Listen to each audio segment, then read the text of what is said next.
David Peña, querido Maxi abogado, muy buenos días. Buenos días, ¿cómo estamos? Buenos días, querido David. Gracias, gracias. Pareciera que es lunes, pero no, es martes, pero hay una noticia importante. David, pues esto que estábamos comentando ahorita, Violeta y yo, estamos suponiendo que había un proceso ya avanzado y que por alguna razón no terminaba de concretizarse o no, es en su tiempo y forma que se da finalmente la detención de César Duarte. Se abrió otra investigación. ¿Qué decir al respecto, David, para la gente pues que no está tan enterada del tema, el proceso que se le había abierto antes y que no había procedido, y el segundo que sí? ¿Cómo está este asunto, David? Mira, primero tienes razón, no especulan al decir que ya había procesos que se habían desarrollado desde antes. Recordemos que la investigación contra este otro Duarte, contra César Duarte, primero se integra por la Fiscalía Local, la Fiscalía de Chihuahua. A raíz de una investigación o de varias investigaciones periodísticas, empiezan a armar, digamos, el rompecabezas, empieza a ver toda esta triangulación de recursos que se hicieron. Primero, desvío de recursos del erario público, del erario de Chihuahua, a diferentes cuentas fantasmas. Ahí se empezó a detectar el primer desvío de recursos. Y después la trascendencia que tomó el caso fue porque se detectó que parte de ese dinero iba y venía literalmente del gobierno federal y al gobierno federal o del gobierno federal hacia acá. Entonces se estableció una suerte de transferencias o un entramado de transferencias donde el dinero que provenía o que salía de Chihuahua, del desvío del erario, iba al apoyo para campañas políticas del PRI en ese momento, ¿no? En esas campañas políticas del PRI. Entonces, llamó mucho la atención, se hizo una investigación a nivel de la Fiscalía Local. Cuando estuvo Javier Corral, la Fiscalía Local integra la investigación, gira una orden de aprehensión. Esto a su vez se convierte en una solicitud de detención internacional del Interpol. Es detenido Duarte en Miami, en Florida, no sé si en Miami exactamente, bueno, pero en el estado de Florida, en Estados Unidos. Se tardó pues casi 2 años su proceso de extradición. Se extradita a México y se le sujeta a un proceso penal. El tema es que cuando pasa todo este trayecto de tiempo, hay un cambio de gobierno, sale Corral, entra Maru Campos, que también es panista, porque no hay que olvidar que Corral es panista, aunque ahora está en Morena, pero es panista de toda la historia, de toda la vida y fue gobernador por el PAN. Maru Campos llega ahora a la gubernatura y establece una nueva narrativa, incluyendo en materia penal, que favorece a Duarte, a César Duarte, y al final es liberado. En 2022 es liberado. ¿Qué es lo que pasa? Que esa investigación la sustenta la Fiscalía Local de Chihuahua. Por eso ese proceso se obtiene la libertad porque la propia Fiscalía Local, pues ya a ella en clara complicidad con Duarte, dice, pues no hay nada que perseguir literalmente, señor, usted disculpe y vaya a su casa. ¿Por qué? Porque la solicitud de la orden de aprehensión y la extradición que se solicitó a su vez a Estados Unidos era o dimanaba de ese proceso en lo local, de la Fiscalía Local. En 2022, entendemos, porque no hay claridad de cuándo se empezó la investigación, a raíz de la liberación de Duarte por Chihuahua, la Fiscalía General de la República inicia otra investigación. Y no digo, insisto, no tengo la fecha exacta, pero de la información que se tiene y de lo que voy a complementar después, se presume que fue en 2022 que la propia Fiscalía General de la República inicia una investigación en contra de Duarte, aquí por lavado de dinero, porque había uso de recursos de procedencia ilícita o no clara o poco clara que entraban y salían literalmente de las arcas del Estado.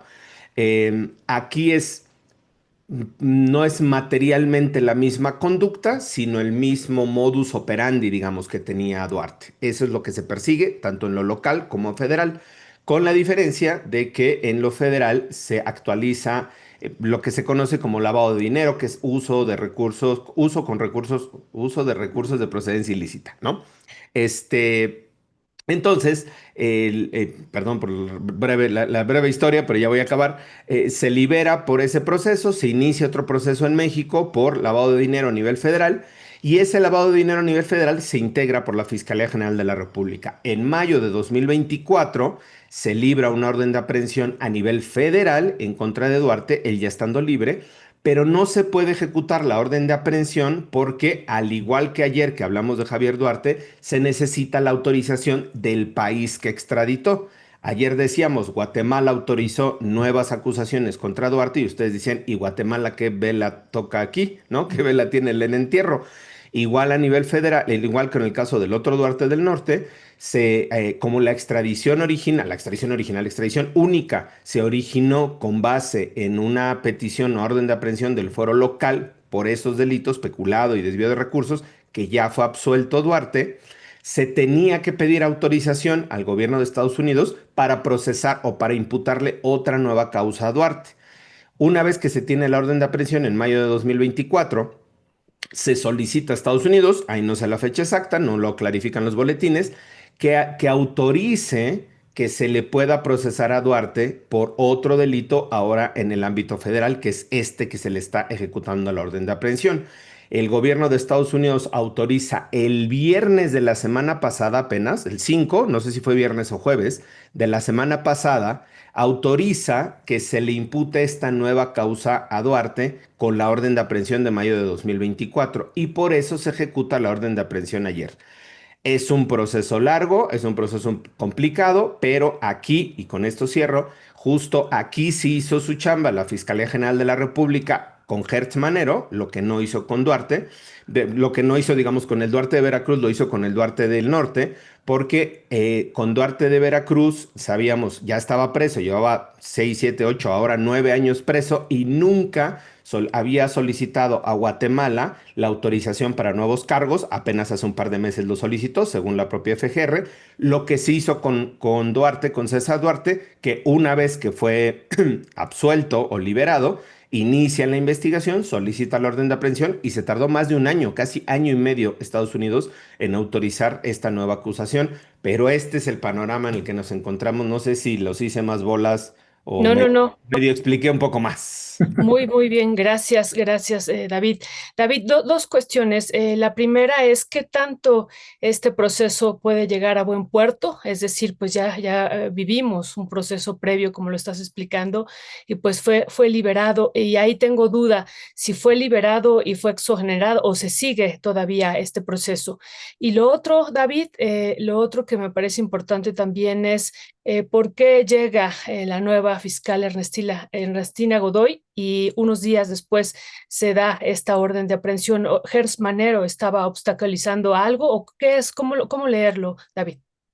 Mi querida Violeta, acabo de dar toda la explicación. No me hagas responder algo que acabo de preguntar. La orden de aprehensión, de explicar, la orden de aprehensión se giró en mayo de 2024.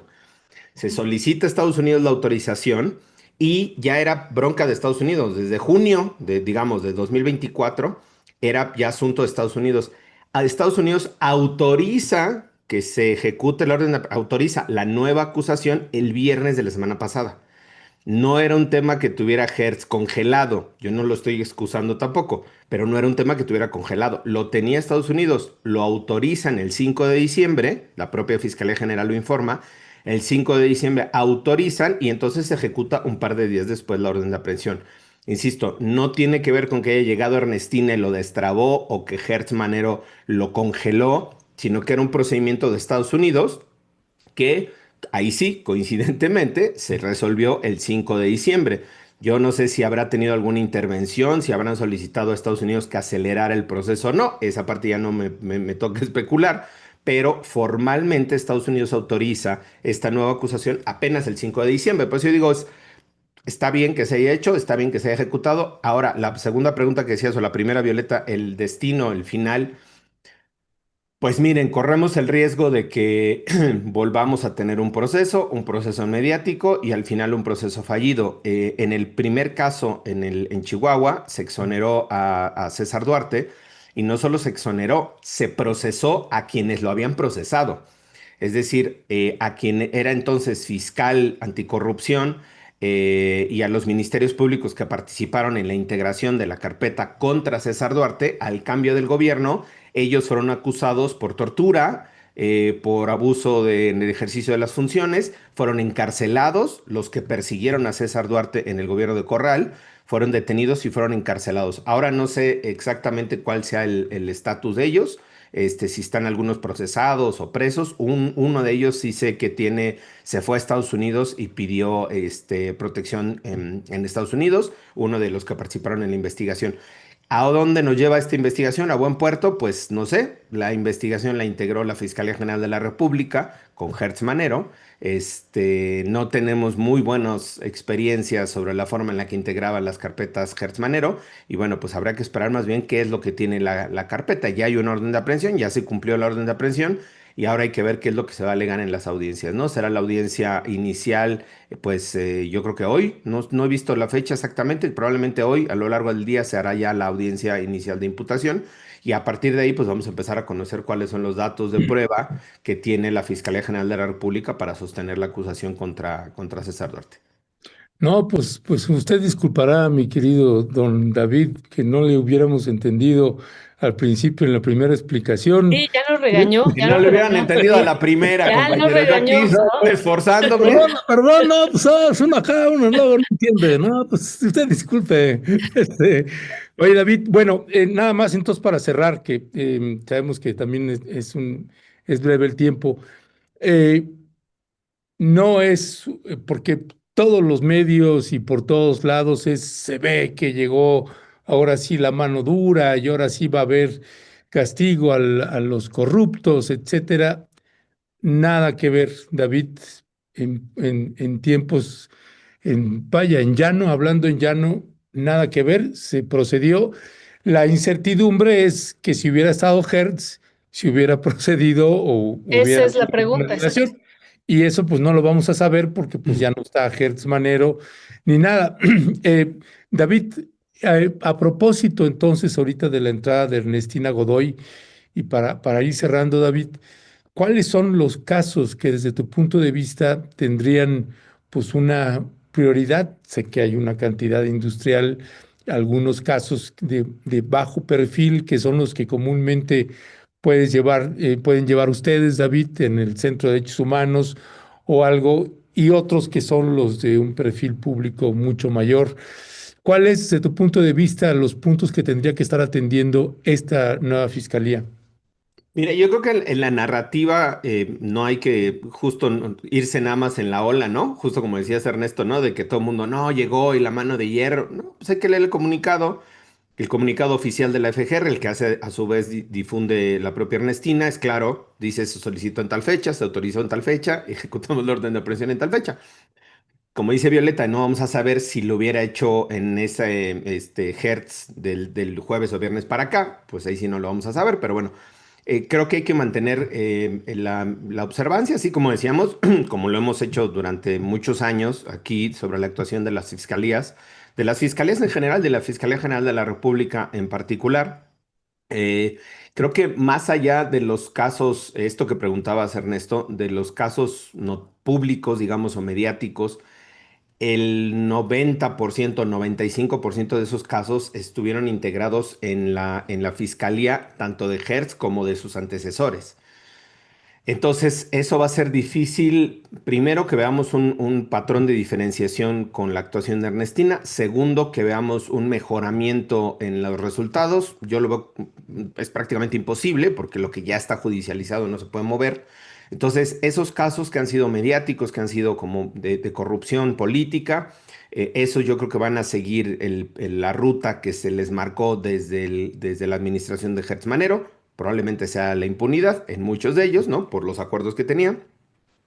Pero yo creo que sí va a ser un matiz diferenciador en la forma en la que empiece a sustanciar las investigaciones y a partir de este momento, digamos, a partir de la semana pasada, aunque sean hechos del pasado, es decir, no es necesariamente que sean delitos que se cometan de aquí en adelante, sino delitos sobre todo de corrupción que se han cometido en el pasado y que se tendrían que haber investigado y sancionado. Y eso incluye a todos los partidos políticos de todos los colores. Creo que ese va a ser el reto real de Ernestina. Oye, David, perdón que te interrumpa ahí tantito, pero sobre el caso de César Duarte, ahorita estoy leyendo declaraciones de hace media hora del abogado de César Duarte, ¿no? Y dice, Ernestina Godoy está siendo mal informada. Eh, el abogado señala que están ante un triple enjuiciamiento, algo nunca antes visto. Argumenta que se le busca procesar por los mismos 96 millones de pesos por los que fue enjuiciado en Chihuahua y Estados Unidos por la juez Lauren Lewis. Acusa que a Javier Corral de ejercer una venganza política. Eh, en fin, ¿qué decir sobre esta declaración del abogado? Mire, yo creo que hay que revisar, decía yo que con la audiencia inicial se va a empezar a conocer la información, los datos de prueba que se tienen, y ahí no comparto con el abogado, perdón, nada más así de bote pronto, porque aunque pudieran ser presumiblemente los mismos hechos investigados en lo local y en lo federal, la tipificación es distinta en lo federal y la red o la intervención a nivel federal es distinta, por lo tanto la responsabilidad es distinta. No se puede volver a juzgar a una persona por los mismos hechos, por los mismos delitos, dos veces. Ese principio se le llama non bis in idem en latín, que no puede ser dos veces juzgado o dos veces procesado por lo mismo. Y en este caso, entiendo que hay los tres escenarios. En Estados Unidos, por las transferencias y los depósitos en Estados Unidos, se le absolvió y bueno, no, ahí no tengo certeza de si fue absolución o qué fue, pero bueno, suponiendo, creyéndole al abogado, se le absolvió en Estados Unidos por esas transferencias a cuentas estadounidenses. En el caso de Chihuahua, por el dispendio del erario, el uso del erario con facultades de gobernador en ese momento, haciendo uso de las instituciones estatales. Y la Fiscalía General de la República, entiendo que lo que está acusando es por el desvío de esos recursos u otros recursos, no sé si sean los mismos, pero por haber usado el sistema financiero nacional. Esa es una parte, un componente que le da la competencia a la Fiscalía General de la República. Al haber sido, digamos, usuario o usuaria del sistema financiero nacional, no sabemos en qué medida o cómo fue utilizado, habría que conocer la carpeta de investigación.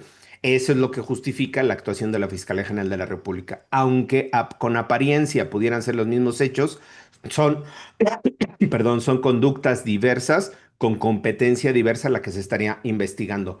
Tan es así que un juez federal otorgó la orden de aprehensión incluso ya después de que había sido liberado Duarte, es decir, tuvo conocimiento o presumiblemente el juez de Almoloya tuvo conocimiento de la liberación de Duarte y a partir de la liberación de Duarte o con base en esos datos se integró esta otra carpeta de investigación a nivel federal. El juez que otorgó la orden de aprehensión en mayo de 2024 ya conocía de este otro proceso local, de la exoneración de lo local, ya conocía del proceso de Estados Unidos porque ya se había resuelto también y con esos antecedentes decidió girar la orden de aprehensión. Y además, si fuera poco, esa orden de aprehensión y la solicitud de ampliar los delitos en el proceso de extradición fueron enviados a Estados Unidos, revisados por una corte de distrito y la corte de distrito autorizar que se le imputaran estos nuevos cargos. Entonces creo que ahí no hay una precisión por parte del abogado, o más bien está intentando como desviar la atención, pero yo no vería en este momento de entrada un tema competencial o un tema de doble procesamiento, doble juzgamiento. Pues muchísimas gracias, querido David, y ya no te enojes, por favor, si no entendemos a la primera, por Es favor, ¿no? muy temprano para hacer coraje, Es que acabo de explicar yo así todo explicadito, así. No, no, pues ¿Y aunque por qué acabes de lo explicar, detuvieron? no podrías entonces ser docente, ya ves, a veces te piden que expliques 5 veces, tienes que explicar Ah, 5 veces bueno. y además tiene que quedar muy claro porque Para que entiendan. en los medios de comunicación se dice la llegada de Ernestina Godoy, eso es lo que está dando paso a este proceso de detención. Pero por Y si eso tú lo tienen aquí explicas una su vez, bonita fuente de sí, sí, sí, pero que no información, se chica. enoje su fuente. El que se negó a concursar para la fiscalía. Objetiva. No, pues ya vieron cómo estuvo todo eso. Entonces Sí, sí, sí. Sí, no sí, tenía sí.